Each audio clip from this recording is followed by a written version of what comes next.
Hello and welcome to Culture Shark, a live stream about all things pop culture. I'm Final Monkey, And I'm Caleb.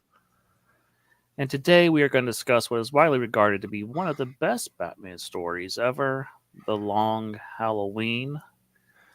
I guess we'll start with Caleb. What was your first exposure to Batman: The Long Halloween?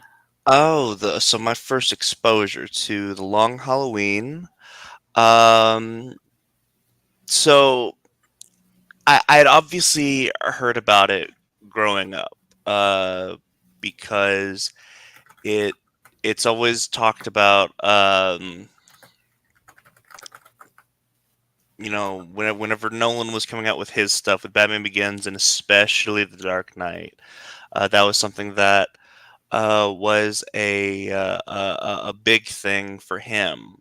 Um, Now, I don't think I really got into reading comics until I was about 12 or 13. Mm-hmm. And so I believe I got Long Halloween either for my 13th birthday or that Christmas because my birthday's in December, so it all just kind of runs together with me.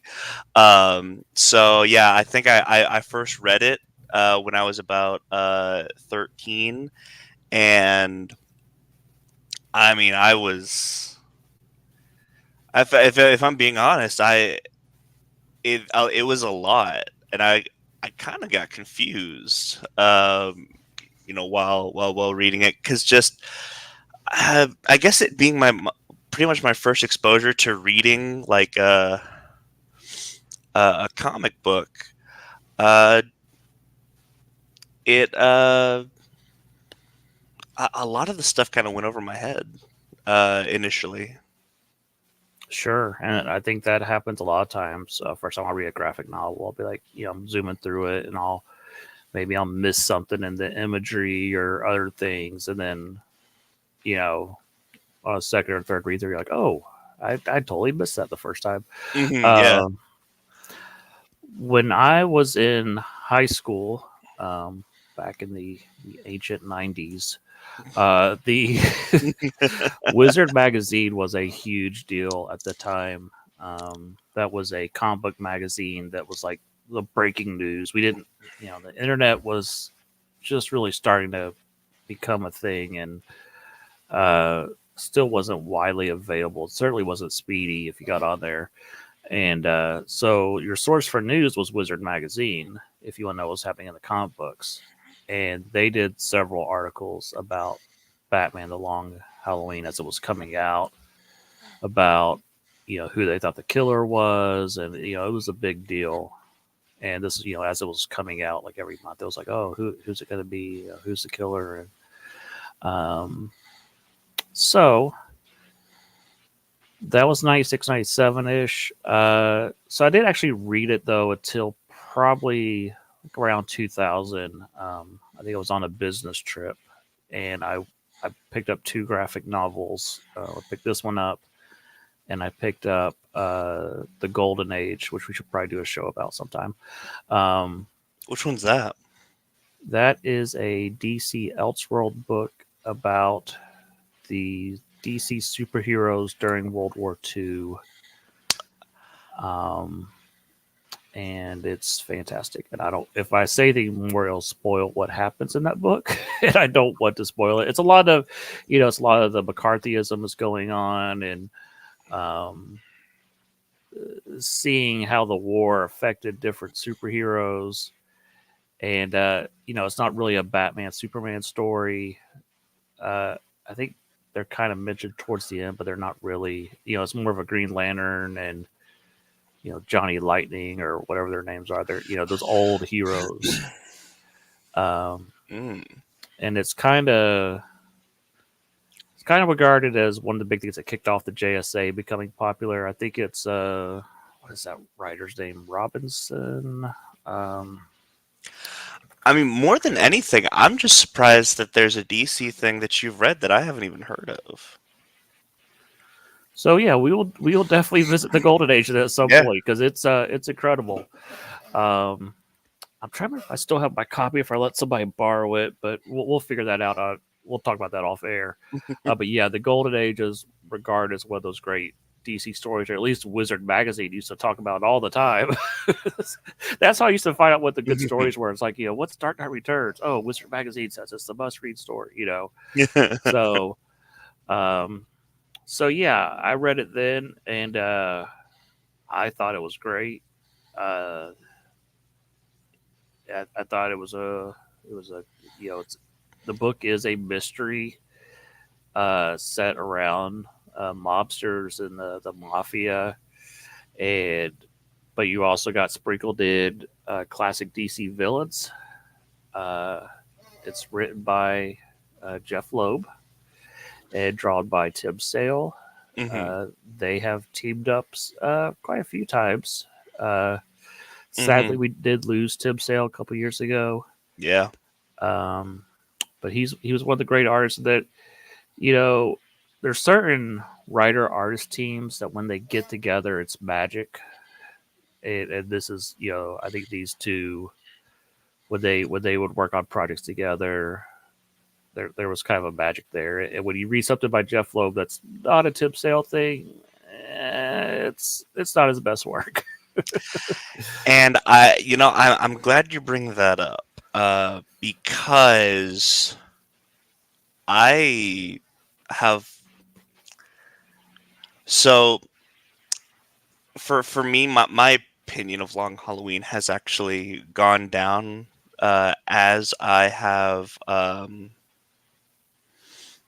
like gone as I've grown up, Hmm. uh, and so it's one of those things where I think that in general, I don't think Jeff Loeb is a very good writer, and I think Tim Sale is a phenomenal artist. And so, He is the stronger of the two by yeah, far. yeah, I it's weird because this is so well regarded by everyone. So I guess I'm tiptoeing for no reason. Uh, I mean, Jeff Loeb's not a very good writer, and uh, I mean, it's all about the art for. Um, so I will say that Jeff has his moments. There are some things he's done that I like, and some things he's done that I have liked. And so, for those who don't know, Jeff got his start in Hollywood. He was a writer on movies like Teen Wolf and Commando, and then he's also done a lot of comic books. And some stuff he's written I quite like this, and he's done the Marvel Color series with Tim Sale. Mhm. That I Those are haven't read. those are pretty good. I don't know if they're as great as this. He's also done like Superman for all seasons. You know what? I do like For All Seasons. I Yeah, do so like he has his moments, but then he's wrote terrible things like what was it, Wolverine Romulus? Is that what it was called? I don't know if you know what I'm that. talking about.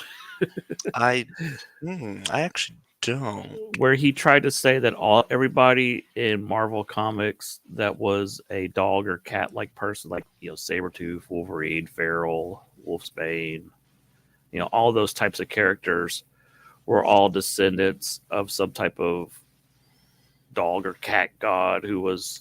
It was all stupid. It was just you can just tell what I'm saying is Hmm. just dumb, Yeah. and it's I been and largely forgotten. And and there's here like this main bad guy called Romulus. So anyhow, so here's the sometimes thing. Jeff's ideas get out of hand, Here- and that's stupid, and I like the spider totems. So yeah. that's saying something.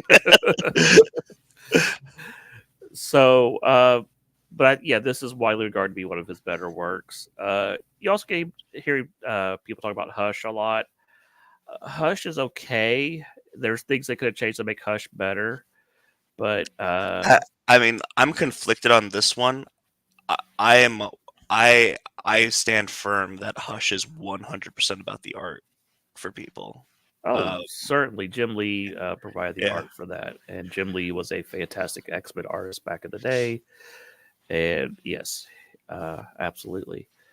So I think I don't think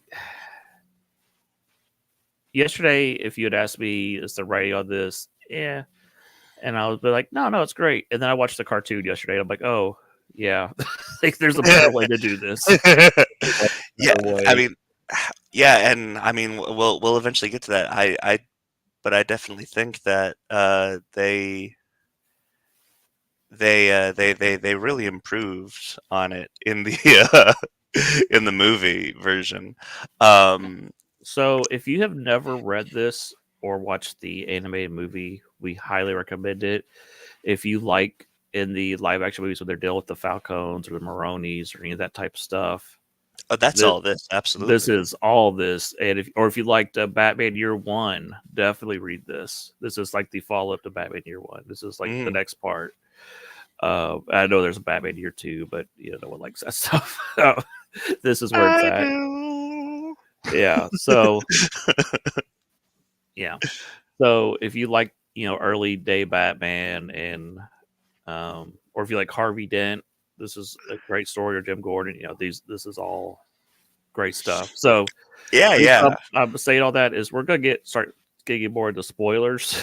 yeah. So this is your jumping off point if you don't want to know about the story. We're gonna go in depth with the story, who the killer is, was that changed, and that sort of thing, and how we'll talk about how the animated series changes some of that. So, or not animated series, animated movie. So, Hmm. yeah. So, if Caleb, if you want to flash up the spoiler signal, Yep. uh, we will get into spoilers. Spoilers. So, the holiday killer kills on every holiday, and Almost usually, every holiday. yeah, almost every holiday. There's a couple exceptions. But so when the panels turn black and white, that's when the holiday killer is striking, and there's kind of a mob war going on. Well, not the Falcons rule, and the Moronis wish they ruled. And so once people start knocking off members of the Falcone family, the fingers get pointed at the Moronis. They get pointed at Harvey Dent, and um, Batman and Gordon and Dent. They're trying to figure out what's going on. Um, so that's the general premise. And then Catwoman keeps showing up for some reason, and you don't know Mhm. why she keeps showing up, why she keeps Yeah. getting involved.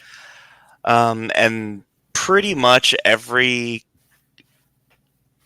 so I if I'm being completely honest, the I think the biggest reason why this and this and Hush are very similar.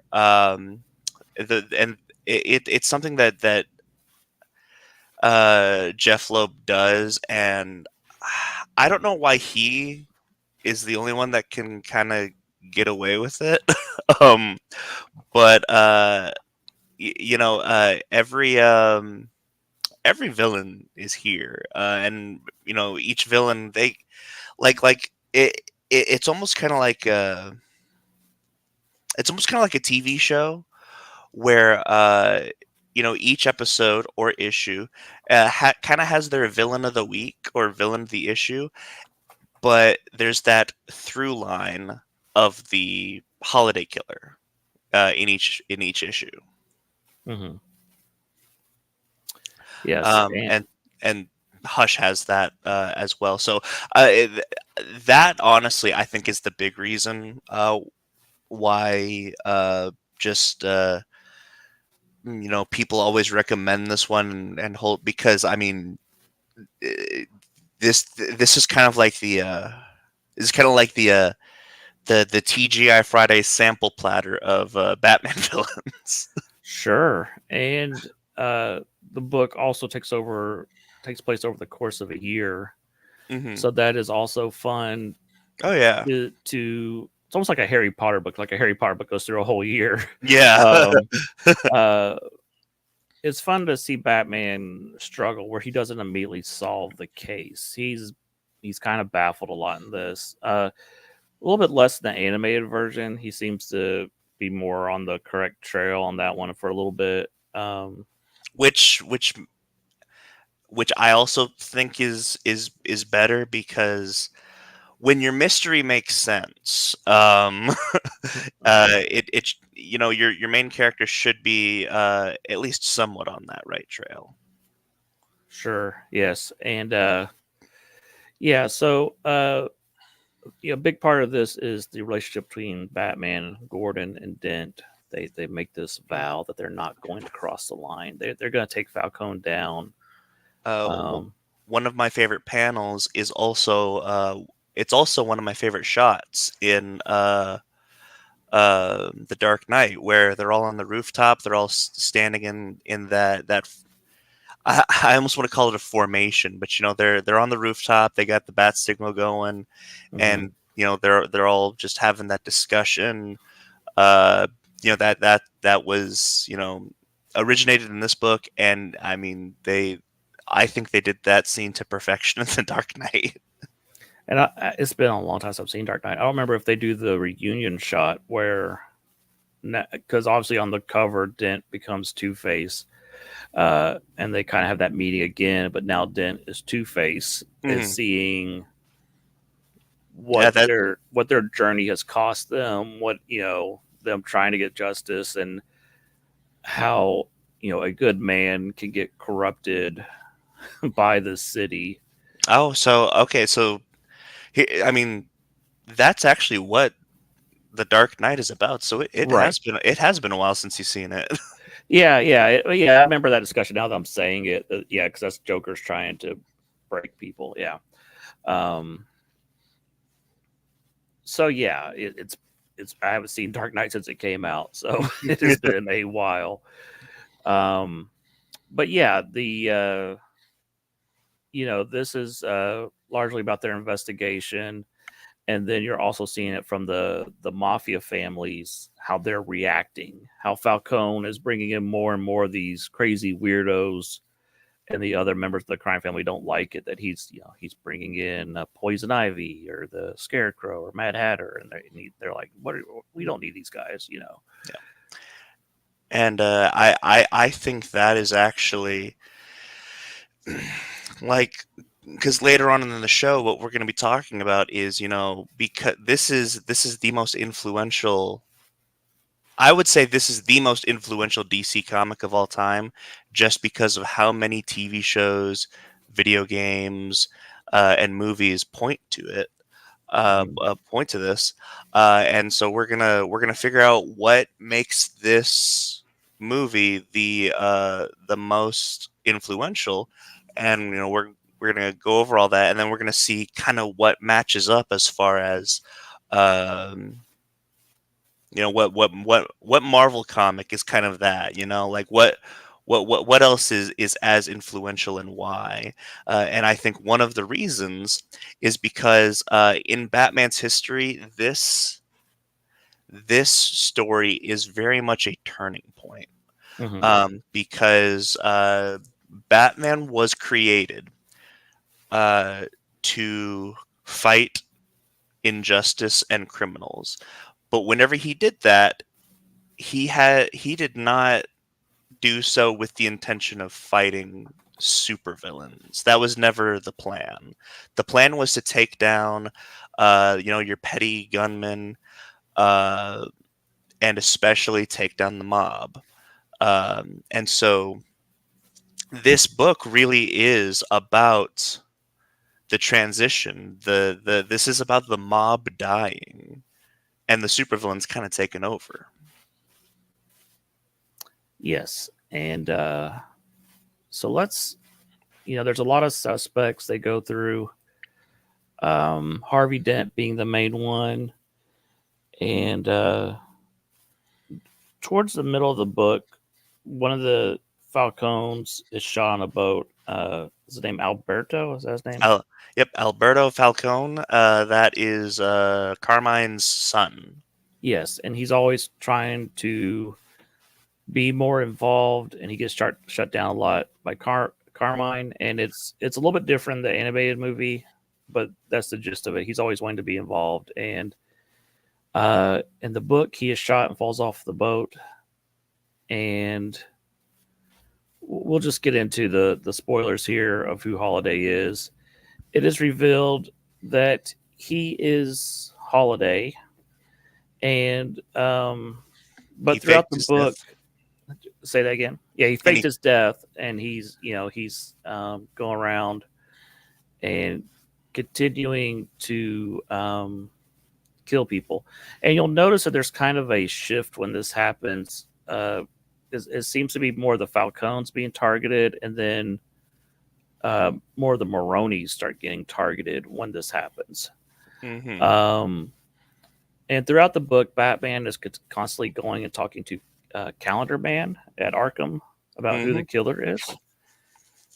And we're going to talk about, was the ending of this book changed? I don't personally think it was, but I mean, we could debate that here in a minute, because there's a scene where Calendar Man keeps switching genders of who the killer is.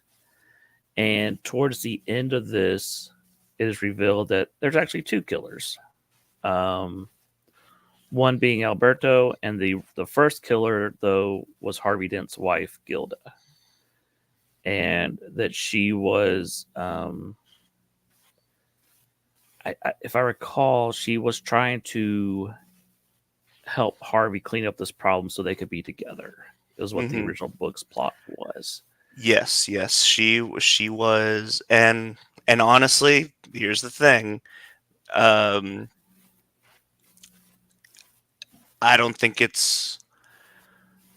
I think this was added because I don't think this is well written.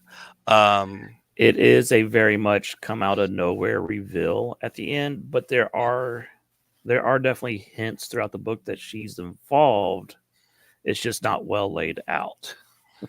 Well, yeah, and it's also so there's so many things. It's very flimsy as well, because like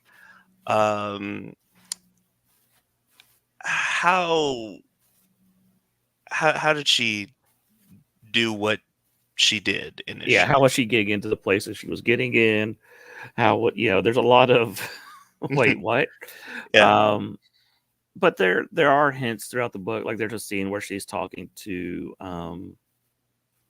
what is Jim's wife's name? Is it Barbara, or is it a different It's Barbara. name? It's Barbara. There's Barbara. I always get confused about during this timeline, because they change it a lot too. Who Jim's wife is, how is he related to Batgirl? Because sometimes it's a niece, sometimes it's his daughter, sometimes there's all this stuff. And, yeah. I have landed on I have landed on Barbara. Jim and Barbara have two kids named Jim and Barbara. That is true. Yes. And eventually they get divorced. Barbara takes baby Jim, who eventually becomes a psychopath and sends him off to an asylum, and that comes back in a Snyder story.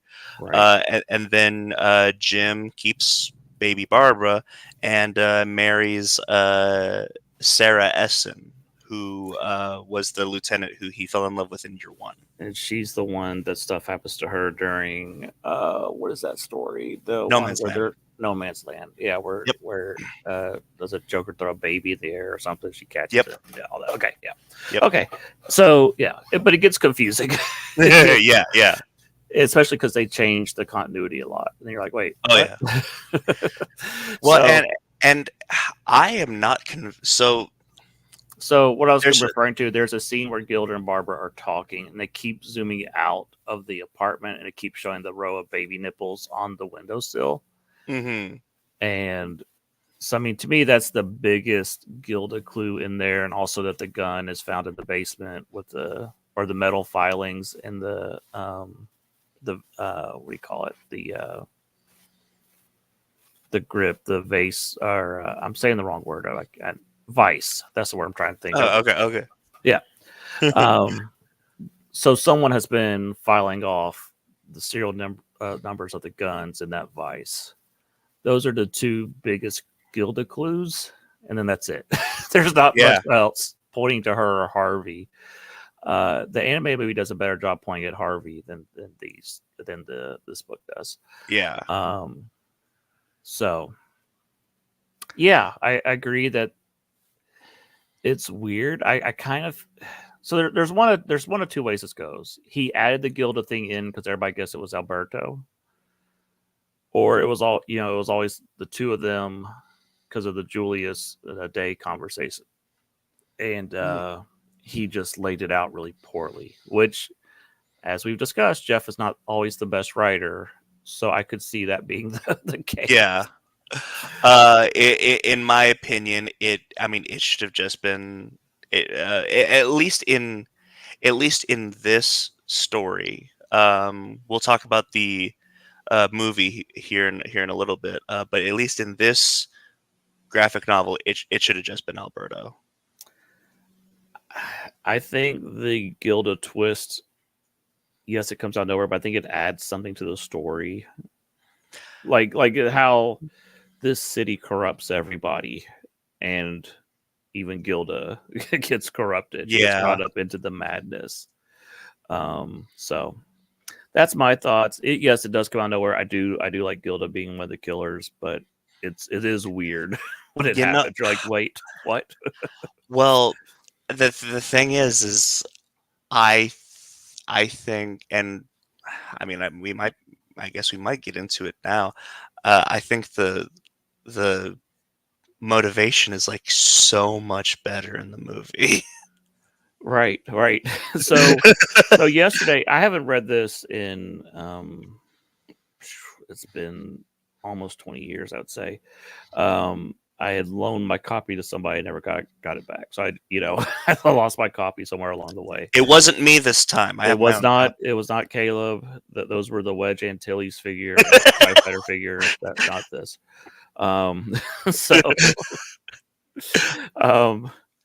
So yeah, I went to the library yesterday, grabbed a copy of this, and quickly read through it last night. And then I saw that there were some YouTube reactions of the animated film because it's not on HBO Max anymore. So I was able to watch those. So I kind of saw the animated film last night.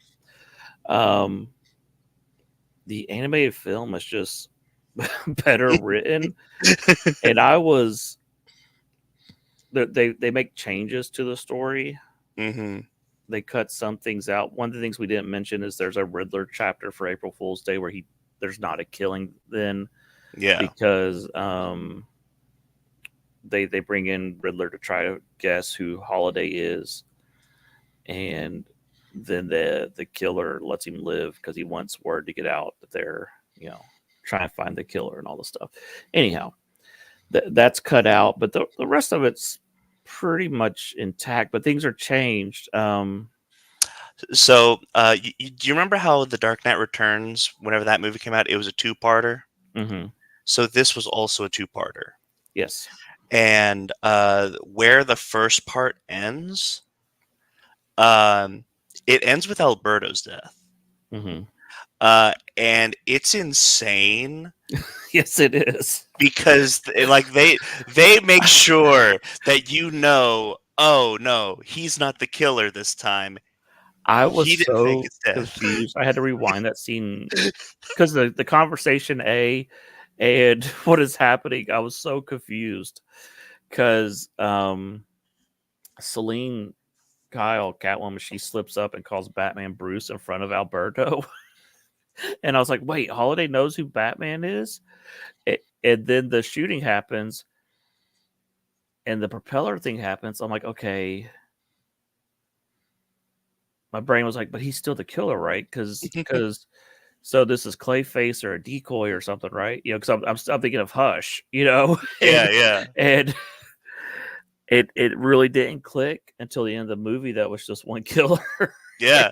I kept expecting Alberto to show up, and he never came back because he was dead. Yeah, and the propeller, what he's talking about is Alberto's murder takes place on New Year's Eve on Carmine's boat, who's having like a New Year's party, and Selena's there. It's pretty much like a who's who party of Gotham's underworld and police officers and whatnot. And Alberto gets shot. Well, in the movie, he gets shot, falls over, and gets caught in the rotors, and Yeah, is yeah, blood everywhere. yes. And the book, it's more vague. You don't actually see the shooting. You just see them unscrewing the light bulb, and then there's a gunshot, and he falls over. And in this, Mhm. there's clearly another person shooting him. There's there's a lot going on in that scene, and he gets shot multiple times. And I was like, okay, but he could survive that, right? Oh, the propeller. Oh. And so like I said in my head, I was thinking, oh, well, he was the first killer or what, I was trying to justify him still being a killer, and he's just not. Yeah. And I think the story works a whole lot better with just the one killer. And Yeah. um Here's the thing. I think it's very flimsy whenever, because I think Scream works with two killers because those two killers like they're working together. It makes sense. right. This It's would be the Zodiac killer's killing, and then he decides, I'm gonna stop it. Someone else just starts picking up without even conversing with each other, and just keeps up the same MO, the same everything. It's like, wait, it makes zero sense. So, but yeah, in the book, Gilda kind of gets away scot free at the end of the cartoon. Batman does confront her at the end.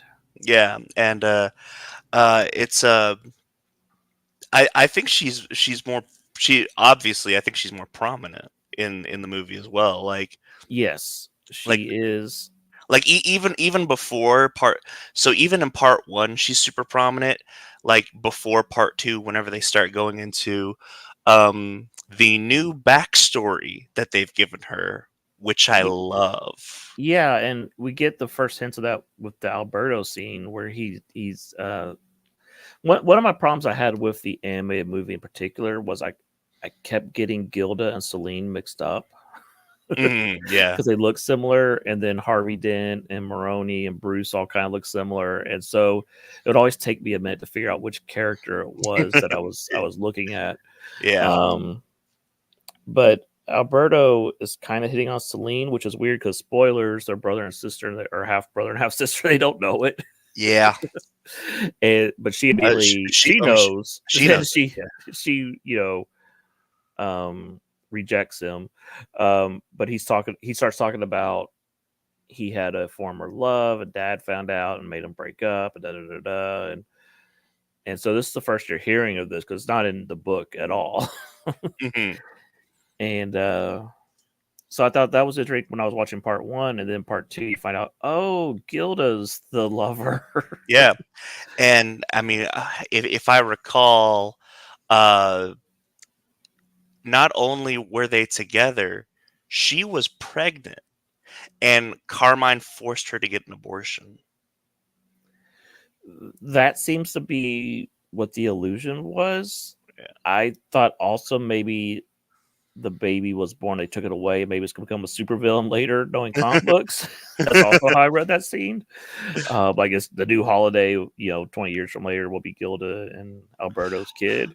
Well, I mean, if you think about it, I can't remember. Was she pregnant? In the like present day in the movie as well? No, because in the comic book and in the movie, it's alluded to they can't have children, and maybe it's because of something Falcone. When the procedure happens, maybe something happened. Now she can't have kids. Yeah. Okay. Because Gilda Dent's in the comic books, Harvey and Gilda's baby, who they, who, because she's at least in the comic book, she's pregnant towards the end of the book. Is she? Yeah.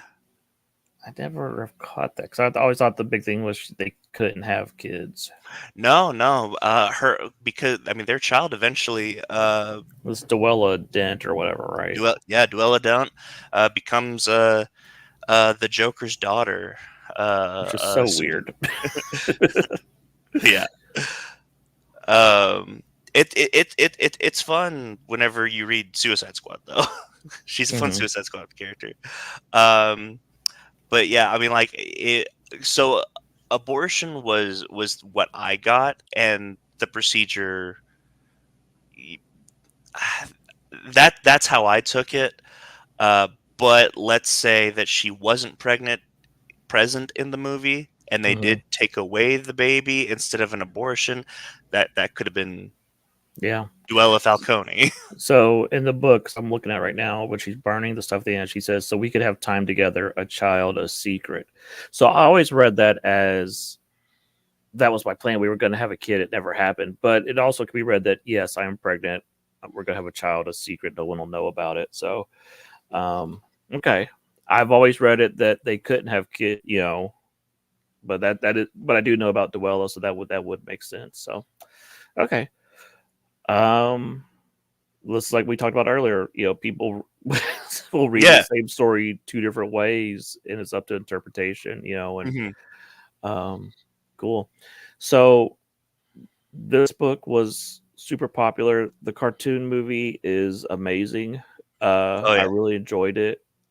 It's still kind of, I didn't really see like in full because I was watching other people react to it. It's like, they kept stopping the movie and talking about it. So I would definitely like to revisit this and watch it, get the full experience. So I don't want to really rank it in my head or where it's at, but it's up there. It's one of the better ones. I also want to point out that so Batman in this movie is played by Jensen Ackles. Yeah, it's a lot of the Red Hood voices, but playing different characters. Well, and what's fun is right now Jensen Ackles is actually for a while now he's been campaigning himself to James Gunn to be Batman in Brave and the Bold. Interesting. Yeah, because going forward, the Batman series is going to be its own separate continuity, right? Right. Yeah. I believe James Gunn asked Matt Reeves, "Hey, do you want your Batman to be a part of this?" And I think Matt Reeves rightfully said no. Yeah. Yeah. It's DCU continuity is always screwy because you've got the Dark Knight universe, you've got the Batman universe, and then you have the Joker universe. And spoilers, you don't care if I spoil Joker. I already spoiled it for myself. Okay. I'm never watching that movie. So the original deleted ending of the original Joker movie that Nolan said, no, absolutely not, you can't do this, was that they were going to have him carve his face to look like the Dark Knight Joker at the end. Yeah, so like in the movie, I believe he takes the blood and just puts a smile on his face in blood in front of people. He was actually going to take a knife to his face in the original ending. So alluding that it's the same Joker. In the sequel, again, big time spoilers, not that you should go see that trash. Joaquin Phoenix dies at the end. He never was the Joker, and his cellmate becomes the Joker, and his face is carved up like the Joker in Dark Knight. So they're trying to tie the two universes together. I don't think any of it works. Well, I mean, the Joker movies take place in the 80s, which means that that means Heath Ledger's Joker, by the time we get to 2008, he's like, what, 40? I don't know. Yeah, I mean, maybe, but anyhow, it's dumb. So, but let's talk about, this was, like I said, this was a huge thing when it was coming out. Wizard Magazine was constantly talking about it. It was followed up by a sequel, Batman Dark Victory. Yeah. And It's okay. I don't love it, but it's okay. So my thing is I think that it kind of just so Long Halloween is about the death of the mob and how the villains take over, right? Yeah. Well, then Dark Victory is about the death of the mob and how the villains take over. Yeah, it is very much the same. It's the I same book. It's the same formula again, where it's a year-long investigation. It's a Harry Potter formula, it's a year-long Yeah, investigation, and uh, if I recall, there's crossword clues. I think this one the killer's super obvious, if just by the name, the Hangman yeah, Killer. yeah. So it doesn't work as well. But is Robin in that one? I can't remember. Yes, yes. So that is essentially that is a potential origin for Dick Grayson. Okay. Um, then I think that's also followed up by Haunted the Night. Is that what it's called, or Haunted something? Haunted Night actually came before Long Halloween. Okay. That Haunted Night was a collection of three short stories Hmm. or like one shots that Jeff Loeb and Tim Sale did. So um, that's actually what they did together for the first time. Then they did Long Halloween, decided to do something long form. Hmm. Then Dark Victory, and then after that they did kind of an interquill, like in between Long Halloween and Dark Victory. They did a Catwoman story called When in Rome, Yes. which is where that's the thing is in the book they don't pay off the Right. Catwoman thing at all. uh, Yeah. In the cartoon, they do. The book, they do not, yeah. and Uh, they pay it off in the Batman also. yes. So one of the things that I was kind of struggling with last night is keeping track of all of the movies and TV shows that have copied this or borrowed from it or however you want to call it, Hmm. and keeping track of which one is which because now they're Yeah. all starting to run together in my head. Because I was like, oh yeah, so Harvey Dent was in the Batman. Oh wait, that was Cape Crusader. No, what and so I was Yeah. getting them very mixed up last night. So I had to go back and kind of remind myself, okay, no wait, this is the Batman. This is because especially for me, I just watched the Batman a few weeks ago and Cape Crusader like a month ago. So they're both very fresh in my mind, and I'm kind of Yeah. getting them mixed up. Um, but yeah, this and Batman Year One definitely influenced the Nolan films, and probably I'm blanking on the author's name, but the one who invented Ra's al Ghul, those early stories, Dennis uh, O'Neill. Dennis O'Neill. Probably those three things, and then I guess the Chuck Dixon Bane stuff later. That is your Hmm. Nolan trilogy. If you put all that stuff together, that is the Nolan trilogy. I would also put in No Man's Land for uh, Oh yeah. yeah, The Dark third Knight one, Rises. Yeah. sure. Dark Knight Rises is like Nightfall meets No Man's Land meets The Cult. Yeah. I don't hate Dark Knight Rises. I mean, it's obviously not the best of the three, but I know a lot of people are just like, "Oh, Dark Knight Rises." I don't hate it, but it is a a different take on Bane and stuff. So, Yeah. well, I won't say different take on Bane. It's the voice. The voice just throws everybody off. You know what? But I love the voice. Oh yeah. I don't Yeah. mind it now, but I get why people get frustrated because it's hard to understand sometimes what they're Yeah. saying, you know. Oh, So do you feel in charge? um, but yeah. So I and mean, I would love to have seen. I mean, obviously Heath Ledger's tragic passing changed the plot because Joker was supposed to be the judge judging everybody and stuff, and that would have been a yeah, lot of fun. yeah. So But you brought it up that like so many things mhm. have taken from and been inspired by Long Halloween. Just off the top of my head, I mean, we've got like Batman Begins and Dark Knight, The Batman. Uh, I I would say a little bit of Mask of the Phantasm. No, Mask of the No, Phantasm came first, right? yeah, Mask of Phantasm was before this. Yeah, Mask That's of right. Phantasm is more based on On Batman Year year two. Two. Yeah. Yeah. I guess it's weird because I mean, because Mask of the Phantasm also has kind of the death of the mob going on. Yeah, Uh, and I mean, we got to give a shout out to Frank Miller for starting all this with Batman Year One, yes, because yes, at the end of the day, everybody's aping yeah. him. So, But Arkham Origins, mhm, the Arkham prequel, uh, Gotham, the TV show that I love that nobody else does. mhm. I would say, yeah. I mean, Cape Ca- Crusader, Cape the Crusader. Batman, all that, Yeah. So Penguin. so many. Which, by the way, the we didn't mention it. It's Sophia who is the Hangman Killer, and apparently, I still haven't gotten to catch any of Penguin yet because I don't have my Max subscription just yet. But apparently, she's already like a serial killer who's like just got out of Arkham. Which in the story Long Halloween, she does get released from prison.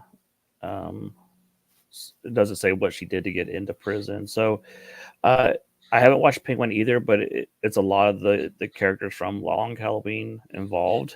Hmm. So I don't know how much they'll be borrowing or leaning on that because they did have the whole Catwoman Falcone relationship in the Batman. Uh, so yeah, I'm kind of waiting for some more episodes to drop before I start watching the Penguin because it's going to go through like November. Yeah. So, but yeah, this definitely influenced a lot of stuff. So we were wondering, was the Marvel version of this influenced a lot of stuff? And I think the big one we came up with last night was the night Gwen Stacy died. Yeah. But I do have another one that I Yeah. haven't mentioned in the chat yet, but we'll get to that. But Yeah. the night when Stacy died, they were setting that up as Spectacular Spider-Man. They did a different version of Spider-Man the animated series. The We kind Raimi yeah. movies did their version, and then the Amazing Spider-Man movies did their version. So something that gets revisited over and over. And they did a little bit of it in. I haven't played it yet because I don't have a PS5, but they did a little bit of that in Spider-Man 2 on PS5. Yeah, so I mean, if we're talking about something that is constantly gone back to, something that is a, Night Gwen Stacy died. It's not a 12-issue maxi series. It's not a big sprawling cast of villains, but I would say it is like the Green Goblin story. And so like we're constantly going back to it. It is the Green Goblin story, and like Long Halloween being a turning point in Batman's history, being that the mob is dead and the supervillains have now taken over. Which I want to point out, it sounds like a downer ending, but in context of the book and the movie, it's actually very hopeful because Batman takes it as a win that the mob is dead, and so now he just has to deal with the supervillains. But And the animated movie, there's a family that doesn't help him on the street, but then at the end you see the kid is dressed as Batman, and so he is having a influence on yes, the city. mhm. But There's another DC version of this I just thought of. okay, The death of Paul Kent and Superman is something that happens over and over in live action. yeah. It is a turning point for the character where he realizes he can't save everybody. Except for in the Man of Steel that didn't understand the point of that. So Oh I man. have so many issues with the Man of Steel, but that's a I whole other show. I like Man of Steel, and I've still always had a problem with that. Here's the thing: people are always complaining about like the Zod thing, and like in context, I get what he's trying to say there. I'll give that a pass. The Pa Kent thing is like the one thing that I'm like, I don't think you were cooking with this one. Yeah. um, but yeah, with the night Gwen Stacy died, we're constantly going back, and it's a turning point for Spider-Man because at this point, I think it was just Uncle Ben who had died, um, and Captain Stacy. oh, that's right, Captain Stacy. Yeah, yeah. Hmm. Uh, but and you know what? That's it. It's a s I would kind of how long before did Captain Stacy die? Like, what issue was that? It's like 10 issues, or it's not too far ahead of when Gwen dies. Yeah, It's, so like within like the same year, I would say. yeah, kind of because it's kind of like Green Goblin Reborn, Death of Captain Stacy, and the night Gwen Stacy died. I think you could probably read those sequentially without the middle parts, and it's probably a pretty good story. Yeah, yeah. um, but I mean, And then it's you good. could add in the Harry Goblin follow up story and all that. Yeah, you Mhm, could. yeah. Um, I. It's very annoying that the Spectacular Spider-Man has not been collected in Epic format, because that's where all the Harry Green Goblin stuff really pays off. yeah. And it would be great if they would reprint that sometime soon. Just saying, Marvel. Um, so yeah, I'm the trying to other think. big one of Marvel wants to get reference a lot. We were gonna say God Loves Man Kills, but I think we're gonna go with the Phoenix Saga. It has been Oh yeah, yeah. That makes repeated over and over and over. yeah, And much to Caleb's chagrin, they keep going back to it. And I get yeah. I get tired when they bring the Phoenix back. I don't mind the original Phoenix Dark Phoenix story, but it's just when Phoenix keeps coming back, I'm like, okay, we've done this before. But it uh, is a major turning point of, before they retconned it, Xavier losing a student and then them having to face one of their own, and the effects it had on everybody. yeah, yeah. I mean, honestly, that does fit better to I guess the criteria that we've established. Because the thing with God Loves Man Kills is, I mean, I'm not going to say it doesn't change anything, but in a way, it kind of doesn't.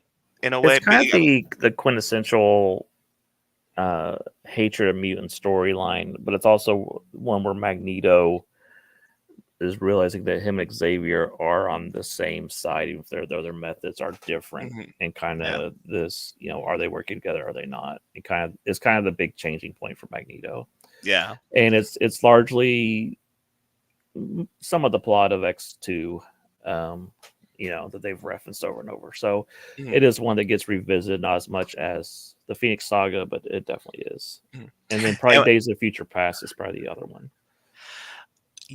I,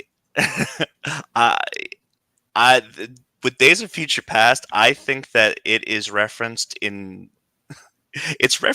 name only a lot. Because Sure. because Yeah. like really the only adaptation of Days of Future Past that was Days of Future Past was the movie. Like whenever they did Days of Future Past in the X-Men show with Bishop going back in time, I'm like that's not Days of Future Past. Yeah. Yeah. Sort of. There's still the assassination attempt and all that, and Yeah. it's not quite the same. Um, Trying to think of what else. So there's one that you brought up, and I don't agree with it, but I kind of want to bring it up because of the reasons. But I see where you're coming from that. You mentioned Frank Miller's Daredevil, which I assume you meant Born I was Again. thinking. Well, first I was thinking of things that changed the character's role forever. Like you were talking about, this was the end of the Mafia. Yeah. Um,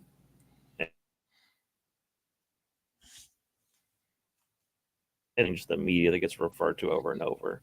Hmm. Um, but something that changed the character forever, definitely Frank Miller's Daredevil Yeah. changed that world forever.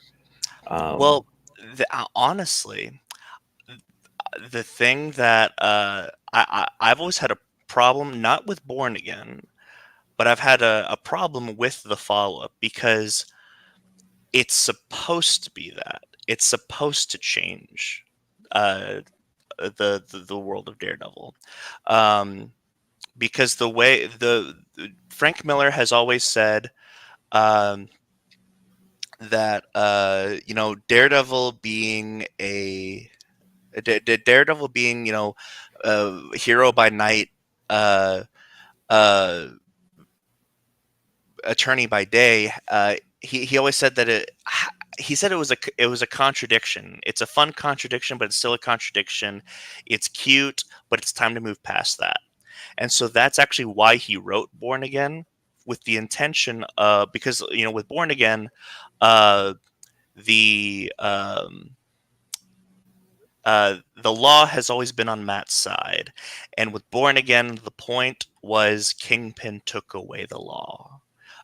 Because in Born Again, he loses his license to practice law and all that, and so uh, and now Kingpin knows who he is, but he's not going to say anything because he's already he's already won, at least for now. And so I either Born Again is the perfect ending to Daredevil, or it's the perfect beginning to Daredevil. Because what his intention was post Born Again was he was not supposed to ever be a lawyer ever again. He was supposed to go off and do something else. And I can't remember who it was that picked up Daredevil right after Born Again, but what did they do? Boom, he's a lawyer again. Was it the SETI or I don't know that she's evolved sometime around that Yeah, era, yeah, yeah. But I guess where my brain was going was, it's usually Daredevil versus the Kingpin or the Owl, and now you're bringing in these more colorful characters like Bullseye and Elektra, and later types like Barry, and it's kind of a similar changing of. I mean, not saying that Daredevil haven't fought supervillains before, but at least Kingpin's world is changing now, where there's more and more colorful characters coming in there. It's not just like the Enforcers or whatever. Right. It's weird because I think that the funny thing is I've always thought that I've always said that Bendis's Daredevil is the perfect run on comics. I think it's the greatest run on comics of all time. And if I go by what Frank Miller has said, that book shouldn't exist. But what's funny is if you think about it, Bendis's Daredevil is like a 50-issue run of Born Again, because in that story, Bendis takes away the law. In fact, he puts him in jail at the end, and then immediately after, Brubaker picks it up and back business as usual. We can never do anything different with Daredevil. So maybe we'll add that to the list at some point. Talk about how influential Frank Miller's Daredevil was. Oh yeah, definitely. Because if you don't have that, you don't have Ninja Turtles and all kinds of stuff. So yeah, I like that. So to the list. To the list. So I think we'll cap it there. Other Marvel story that was big was Infinity Gauntlet, and we all know how big that was. That influenced the MCU as a whole. So influenced the MCU, ruled cartoons and video games throughout the 90s and early 2000s. Like it's why we have stuff like Marvel Superheroes and Marvel vs. Capcom. Yeah. So we're gonna cap it there. Is next week our Venom show? Yes. So you have never seen either of them, right? Right. I've never seen either of them. Venom or Let There Be Carnage. Whatever it's called. and I have never seen Let There Be Carnage. I've seen the first one. I think the first one's a fun popcorn flick, but I never got around to seeing one.